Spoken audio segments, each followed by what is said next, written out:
Shwa bangin sedang ya ke kubor, ni kyrpad ipi ki nongpek, ban subscribe ya ke ni ke channel, ban klik ya notification bell, bapin yo kloy ki kubor na ke jela. Iasoi Soskular Kaba Shisnem, Raymond Kurbah ubade Rangïalehkai MMA, bat ke UMG kebadai na Los Angeles, USA, kum si bynta banyarabi uban poi syaka UFC.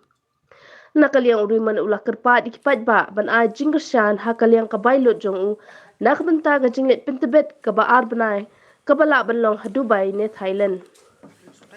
Nakaliang nongmihkhmat jong ke UMG Viram Raja ulai thuo ba Raymond ude nong India uban nyngkong ba katei ke company kadang ngete Soskular.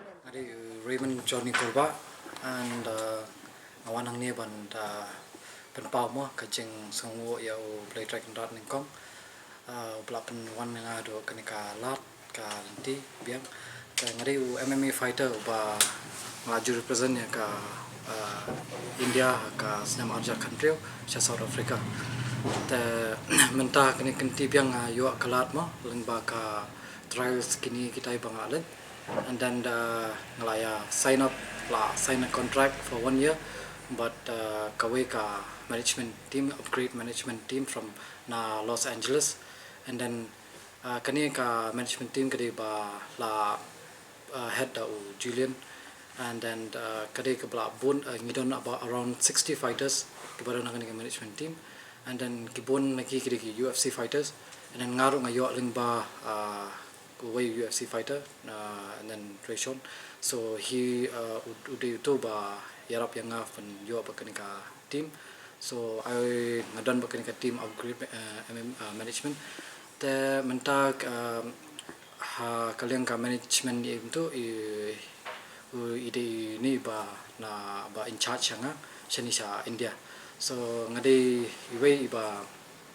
sajid first time na India te na Asia but kani ka team and then kani ka team mentag ngong men ngandon sa ngala mut manage menta biang ka pro level kabanlong kidan southly ki promotion ki blawan ki bla approach mangi kade kawe kade EFC kawe kade ka what's that Netherlands level kade na Netherlands kawe kade na South Africa kawe kade na Malaysia and then menem step lu ngidang yo kawe kade na Singapore ta ngin ngidang nya chakmat baka jingya soi ka Soskular ka ni Soskular Kaba di Shipang ka jingleit jingwan jongi ka jing travel kat no kin ai lingba ka jing negotiate but manager jonga Viram te kani ka de ka first time hi ngaru bangan net ya simenta sethe and then nga donru ka jing kyrpad ki part mo ki padun chini ki MMA fans ba kin snok tilam kin ya don mentalam but kani long kani ka jingleit jing wan jonga te kanang ba kanlong ba siso nomor kaniru ka kadi ka very important yang nomor ba kali long dadang job 3 fights ngala ban shortlisted to UFC road to UFC te kani kadi ka we ka kalat kalanti nga ba happen let da jing job bet hakini ki likely fights out league fights ki ban nong te kanang banyo ata jing job ngakwa ka jingkyrshan na baro ki pat kajela jongi but kanang ba kani ka jingleit jonga kalong ka basi so aling ba ka jingdon lengkap jongki but ka weiru kalong ba nga don kamru ya ka if anyone can come and like help me for the sponsorship for training camp ru nomor ka training camp hapan invest in aldi ba penut in aldi so shani ka sham jinjar marba ngimdon ki companies so ngila try and approach to companies from outside ru ta ngidang ekran tanpa as soon as possible nomor ba ubni ubnai ban wan ngala banyo ka fight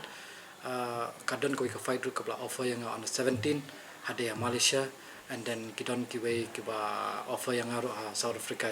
ta tanpa most important menta ka de ba ngakwa ka jingkyrshan menta ka training camp jonga ka ban ngandet ka way ka training camp ka ban jet ka de Dubai ka way ka de Thailand ta kata de ka way ka ba ngakwa ya ka long ka jingkyrshan lagi paidbah ki nong iasoi mo association so we've been in this industry for more than like 13 years and we represent a lot of UFC fighters, and this is the first time we are coming out to India and signing up an Indian fighter and starting to represent them. So we knew Raymond through one of our UFC fighters, Trishan Go. He told me like Raymond is a good prospect and he's up and coming out of Meghalaya and he wants to fight outside the Indian country. So we've been planning to organize a training camp for Raymond in Thailand or in Dubai. So the training camp for 2 months will cost around 80,000, and if you cover up the flight cost and the stay, it will come around like 1.5 to 2 lakhs, I believe. And we have already a couple of offers on the table from South Africa, Thailand, Singapore and Malaysia. And I'm also having a call for Raymond with the Netherlands promotion as well. So I believe we will have fight news very soon. And we are planning to do a 2 months long training camp. So for this we are looking for sponsors and anyone who is willing to support Raymond for his career. From your management side, you can't sponsor him? No, so we will also look for sponsors for him, and we will be taking care of his fight news and when he is going to fight and new fights or contracts and everything. What is your organization name? Your organization name? Management name is Upgrade Marketing Group. It is actually based out of US. So how did you find the talent? So one of our fighters introduced Raymond to us, and we saw a couple of his videos, and he's really solid on his striking game, and we saw the potential in him, and he was like very hungry to fight and everything. So and then we had a couple of calls and then we signed him up. How many months you have been with Raymond now? So I've been with Raymond for like 2 months now. The contract is for how many years? We signed the contract for 1 year.